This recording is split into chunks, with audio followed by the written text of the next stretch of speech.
विषय भूगोल सागरी प्रवाह। प्रश्न 1, तापमान जसे वाढते तशी पाण्याची घनता टिंबटिंब होते, कमी होते। प्रश्न 2, कमी तापमान असलेले पाणी कोणत्या पाण्याची जागा घेते? जास्त तापमान असलेल्या पाण्याची जागा घेते। प्रश्न 3, पॅसिफिक महासागरामध्ये एक अजब घटना केव्हा घडली? इसवी सन 1992 मध्ये।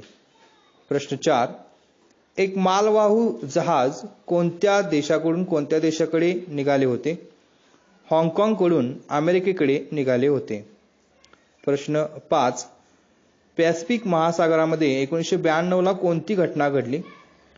पॅसिफिक महासागरातून प्रवास करताना हवाई बेटांच्या जवळ या जहाजातील खेळणी भरलेला एक कंटेनर महासागरात कोसळला व फुटला। प्रश्न 6, कंटेनरमधील सुमारे किती खेळणी महासागराच्या पाण्यावर तरंगू लागली? 28,000 रबरी खेळणी महासागराच्या पाण्यावर तरंगू लागली।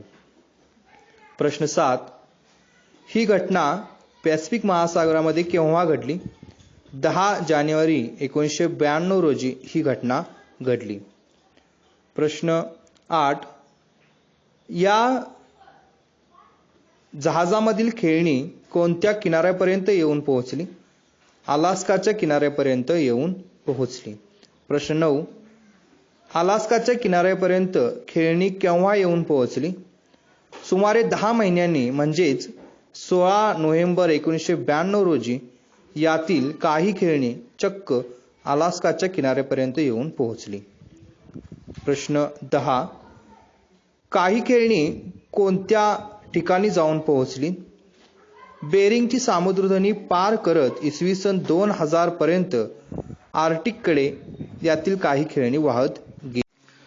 प्रश्न 11, काही खेळणी अमेरिकेच्या पूर्व किनाऱ्याजवळ केव्हा येऊन पोहोचली? इसवी सन 2003 मध्ये। प्रश्न 12, काही खेळण्यांनी युरोपचा पश्चिम किनारा केव्हा गाठला? इसवी सन 2007 पर्यंत। प्रश्न 13, हवाई बेटांच्या जवळून काही खेळणी कोणत्या खंडाकडे वाहत गेली? ऑस्ट्रेलिया खंडाकडे वाहत गेली। प्रश्न 14, सागरी जलाचे हालचालींच्या आधारे किती भाग केले जातात? 2 भाग केले जातात। प्रश्न 15, सागरी जलाचे हालचालींच्या आधारे कोणते 2 भाग केले जातात? 1, समुद्र सपाटीपासून ऋण 500 मीटर, 2, ऋण 500 पेक्षा जास्त खोल हे भाग केले जातात।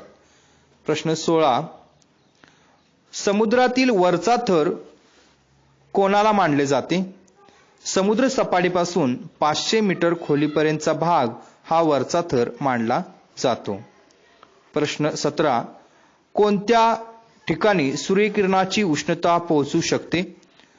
समुद्र सपाटीपासून 500 मीटर खोलीपर्यंतचा भाग हा वरचा थर मानला जातो। या वरच्या थरापर्यंत सूर्यकिरणाची उष्णता पोहोचू शकते। प्रश्न 18, सागरी जलाची हालचाल कोणत्या गोष्टींच्यामुळे होते? तापमान व क्षारता यामुळे सागरी जलाची हालचाल होते। प्रश्न 19, सागर जलाला गती कशामुळे प्राप्त होते? ग्रहीय वाऱ्यांच्यामुळे सागर जलाला गती प्राप्त होते। प्रश्न 20, पृष्ठभागांच्या वरील प्रवाहातून महासागरातील किती टक्के पाणी वाहते? 10%। प्रश्न 21, पृष्ठभागावरील किंवा पृष्ठीय प्रवाह कशाला समजले जाते? सागर पृष्ठापासून 500 मीटर पर्यंतचे प्रवाह पृष्ठभागावरील किंवा पृष्ठीय प्रवाह समजले जातात। प्रश्न 22, प्रवाहामधून होणारा पाण्याचा विसर्ग कोणत्या एककाने मोजला जातो? स्वेड्रप। प्रश्न 23, एक स्वेड्रप म्हणजे किती? 10⁻⁴ घनमीटर प्रति सेकंद। प्रश्न 24, सागर जलाची क्षितिज समांतर हालचाल ही कोणत्या प्रवाहांच्या स्वरूपात होते? उष्ण आणि शीत प्रवाहांच्या स्वरूपात होते। प्रश्न 25. प्रवाहांची दिशा किंवा प्रवाह कशा प्रकारे वाहतात? विषुववृत्ताकडून ध्रुवाकडे व ध्रुवाकडून विषुववृत्ताकडे हे प्रवाह वाहतात. प्रश्न 26. कोणत्या वाऱ्यांच्यामुळे प्रवाह मोठ्या प्रमाणावर दूर अंतरांच्या पर्यंत ढकलले जातात? ग्रही वाऱ्यांच्यामुळे हे प्रवाह दूर अंतरांपर्यंत ढकलले जातात. प्रश्न 27. महासागराचे पाणी कोणत्या दिशेने प्रवाहित होते? विषुववृत्ताकडून दोन्ही ध्रुवांकडे व तेथून पुन्हा विषुववृत्ताकडे असे प्रवाहित होते. प्रश्न 28. सागरी प्रवाहांचे कोणते मुख्य प्रकार दिसतात? उष्ण प्रवाह व शीत प्रवाह. प्रश्न 29. विषुववृत्ताकडून ध्रुवांच्याकडे वाहणारे प्रवाह कोणत्या प्रकारचे आहेत? उष्ण प्रवाह. प्रश्न 30. ध्रुवीय प्रदेशांच्याकडून विषुववृत्ताकडे वाहणारे प्रवाह कोणत्या प्रकारचे आहेत? शीत प्रवाह. प्रश्न 31. सागरी प्रवाह प्रामुख्याने कोणत्या गोष्टींच्यामुळे निर्माण होतात? सागर जलाचे तापमान, क्षारता व घनता तसेच ग्रही वाऱ्यांच्यामुळे प्रवाह निर्माण होतात. प्रश्न 32. कोणत्या महासागरातील प्रवाह प्रणालीमध्ये सारखेपणा आहे? पॅसिफिक व अटलांटिक महासागरातील प्रवाह प्रणालीत सारखेपणा आहे. प्रश्न 33. कोणत्या महासागरातील प्रवाह चक्र वेगळे आहे? हिंदी महासागरातील प्रवाह चक्र वेगळे आहे. प्रश्न 34. हिंदी महासागर उत्तरेकडे कसा आहे? भूवेष्टित. प्रश्न 35. महासागराचे विषुववृत्तामुळे किती भाग व कोणते भाग झालेले आहेत? उत्तर व दक्षिण असे 2 भाग झालेले आहेत. प्रश्न 36. हिंदी महासागरावर कोणत्या वाऱ्यांचा मोठा प्रभाव आहे? मान्सून वाऱ्यांचा. प्रश्न 37. हिंदी महासागरावरील वारे कोणत्या दिशेनुसार बदलतात? हंगामानुसार दिशा बदलतात. प्रश्न 37. हिंदी महासागरात उन्हाळ्यामध्ये उत्तर हिंदी महासागरात सागर प्रवाह कसे वाहतात? घड्याळाच्या काट्याच्या दिशेने वाहतात. प्रश्न 38. हिवाळ्यामध्ये हिंदी महासागरातील प्रवाह कसे वाहतात? घड्याळाच्या काट्याच्या विरुद्ध दिशेने वाहतात. प्रश्न 39. पृथ्वीच्या परिवलनामुळे उत्तर गोलार्धात सागरी प्रवाह कोणत्या दिशेने फिरतात? घड्याळाच्या काट्यांच्या दिशेने फिरतात. प्रश्न 40. दक्षिण गोलार्धात प्रवाह कोणत्या दिशेने फिरतात? घड्याळाच्या काट्याच्या विरुद्ध दिशेने फिरतात. प्रश्न 41. सागरी प्रवाहांच्या दिशा कशानुसार बदलतात? किनारपट्टीच्या रचनेनुसार सागरी प्रवाहांच्या दिशा बदलतात. प्रश्न 42. सागरी प्रवाहांचा साधारण वेग किती किलोमीटर असतो? 2 ते 10 किलोमीटर इतका वेग असतो. प्रश्न 43. कोणत्या प्रदेशातील हवामानावर सागरी प्रवाहांचा विशेष परिणाम होतो? सागर सानिध्य असलेल्या प्रदेशातील हवामानावर सागरी प्रवाहांचा विशेष परिणाम होतो. प्रश्न 44. उष्ण सागरी प्रवाह थंड प्रदेशात ज्या किनारपट्टीजवळून वाहतात तेथे हवामान कसे होते? उबदार बनते. प्रश्न 45. उष्ण प्रवाहांच्यामुळे थंडीची तीव्रता कमी होऊन हवामान उबदार बनलेले भाग कोणते? पश्चिम युरोप, दक्षिण अलास्का व जपान. प्रश्न 46. कोणत्या भागांच्या मधील बंदरे हिवाळ्यातही गोठत नाहीत? पश्चिम युरोप, दक्षिण अलास्का व जपान. प्रश्न 47. सागरी प्रवाह नसते तर काय झाले असते? समुद्र व महासागरातील पाणी संचित राहिले असते. अशा पाण्यात सजीवांना आवश्यक खाद्याचा पुरवठा झाला नसता. परिणामतः सागरी जीवसृष्टी व तेथील परिसंस्था मर्यादित राहिल्या असत्या. प्रश्न 48. उष्ण व शीत प्रवाह जेथे एकत्र येऊन मिसळतात त्या भागात कोणत्या वनस्पतींची वाढ होते? वनस्पती शेवाळ, प्लवंक हे माशांचे खाद्य असते. प्रश्न 49. उष्ण प्रवाह व शीतप्रवाह एकत्र येऊन मिसळतात त्या भागामध्ये कोणत्या गोष्टींची निर्मिती होते?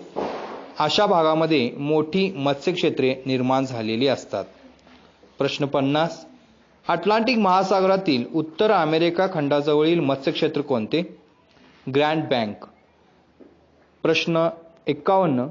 युरोप खंडाजवळील मत्स्यक्षेत्र कोणते? डॉगर बँक. प्रश्न 51. उष्ण आणि शीतप्रवाह जेथे एकत्र येतात त्या भागात काय निर्माण होते? दाट धुके निर्माण होते. प्रश्न 52. कोणत्या ठिकाणी गल्फ उष्ण प्रवाह आणि लॅब्राडोर शीतप्रवाह एकमेकांना मिळतात? न्यू फाउंडलँड बेटाजवळ. प्रश्न 53. न्यू फाउंडलँड बेटाजवळ कोणते दोन प्रवाह एकमेकांना मिळतात? गल्फ उष्ण प्रवाह आणि लॅब्राडोर शीतप्रवाह. प्रश्न 54. सागरी प्रवाह कशाच्या दृष्टीने महत्त्वाचे आहेत? जलवाहतुकीच्या दृष्टीने. प्रश्न 55. सागरी प्रवाहाला अनुसरून जलवाहतूक केली असता काय फायदा होतो? जहाजाचा वेग वाढून वेळेची तसेच इंधनाचीही बचत होते. वाहतूक कमी खर्चिक होते. प्रश्न 56. कोणत्या प्रवाहालगतच्या किनारपट्टीवर पर्जन्याचे प्रमाण कमी असते? शीतसागरी प्रवाहालगतच्या किनारपट्टीवर पर्जन्याचे प्रमाण कमी असते. प्रश्न 57. कोणत्या ठिकाणी पर्जन्याचे प्रमाण कमी असते? पेरू, चिली व नैऋत्य आफ्रिका येथील ओसाड वाळवंटी प्रदेशामध्ये शीतसागरी प्रवाहालगतच्या किनारपट्टीचा भाग असल्यामुळे येथे पावसाचे प्रमाण कमी आहे. प्रश्न 58. खोल पाण्यातील प्रवाह कशाला म्हणतात? 500 मीटरपेक्षा खोलीवरील जलात देखील प्रवाह असतात त्यांना खोल पाण्यातील प्रवाह असे म्हणतात. प्रश्न 59. सहसा महासागरातील वेगवेगळ्या भागांमधील कोणत्या गोष्टींच्यामुळे प्रवाह तयार होतात? पाण्याच्या तापमान व घनतेतील तफावतीमुळे खोल वाहणारे सागरी प्रवाह तयार होतात. प्रश्न 60. उष्णता क्षारता अभिसरण कशाला म्हटले जाते? महासागरातील वेगवेगळ्या भागातील पाण्याच्या तापमान व घनतेतील तफावतीमुळे खोल पाण्यातील प्रवाह तयार होतात. याला उष्णता क्षारता अभिसरण म्हटले जाते. प्रश्न 61. खोल पाण्यात वाहणारे प्रवाह कोठेपर्यंत वाहत असतात? महासागराच्या तळापर्यंत हे प्रवाह वाहतात. प्रश्न 62. कोणते प्रवाह नद्यांच्या प्रमाणे सतत वाहत असतात? खोलवर वाहणारे सागरी प्रवाह नद्यांच्या प्रमाणे सतत वाहत असतात. प्रश्न 63. सागरी प्रवाहामागचे मोठे कारण कोणते? वेगवेगळ्या भागातील पाण्याचे तापमान हेही सागरी प्रवाहामागचे मोठे कारण आहे. प्रश्न 64. गरम झालेल्या पाण्याची क्षारता टिंबटिंब असते, कमी असते. प्रश्न 65. गार पाण्याची घनता कशी असते? गार पाण्याची घनता जास्त असते. प्रश्न 66. कोणत्या हालचालींच्यामुळे प्रवाह निर्माण होतात? गरम झालेल्या पाण्याची क्षारता कमी असते व पर्यायाने घनताही कमी असते. असे पाणी पृष्ठभागावर येते तर गार पाण्याची घनता जास्त असल्याने ते खाली जाते. या हालचालींच्यामुळे प्रवाह निर्माण होतात. प्रश्न 66. कोणत्या खंडांच्या मधील भागात पृष्ठीय जल जास्त खोलीकडे वाहत जाते? ग्रीनलँड व युरोपीय खंड. प्रश्न 67. ग्रीनलँड व युरोपीय खंड यामधील भागात पृष्ठीय जल कोणत्या दिशेकडे वाहत जाते? जास्त खोलीकडे. प्रश्न 68. पुनर्वितरण घडण्यास किती वर्षांचा कालावधी लागतो? 500 वर्षांचा. प्रश्न 69. पुनर्वितरणास कोणत्या प्रकारची हालचाल असे संबोधले जाते? वाहतूक पट्ट्यांच्या वरून होणारी हालचाल असेही संबोधले जाते. प्रश्न 70. सागरी जलाची प्रचंड मोठ्या प्रमाणात हालचाल कशामुळे होते? उष्णता व क्षारता यांनी प्रेरित झालेल्या अभिसरणामुळे सागरी जलाची प्रचंड मोठ्या प्रमाणात हालचाल होत असते.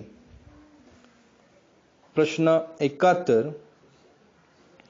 सागरी जल या अभिसरणामधून कोणत्या दिशेकडे हलवले जाते?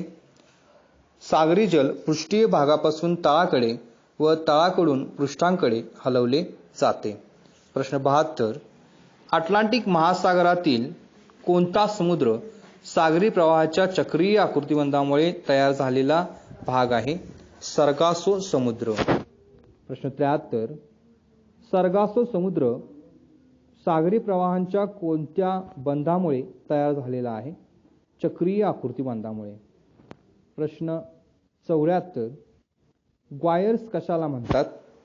सागरी प्रवाहांच्या चक्रीय आकृतिबंधामुळे महासागरांच्या काही भागात अशी वैशिष्ट्यपूर्ण स्थिती निर्माण होते. अशा क्षेत्रांना ग्वायर्स असं म्हणतात. प्रश्न 75. सर्गासो समुद्राला कशावरून नाव देण्यात आलेले आहे? सर्गासुम या नावाच्या सागरी गवतामुळे या भागास सर्गासो असे नाव मिळाले आहे. प्रश्न 76.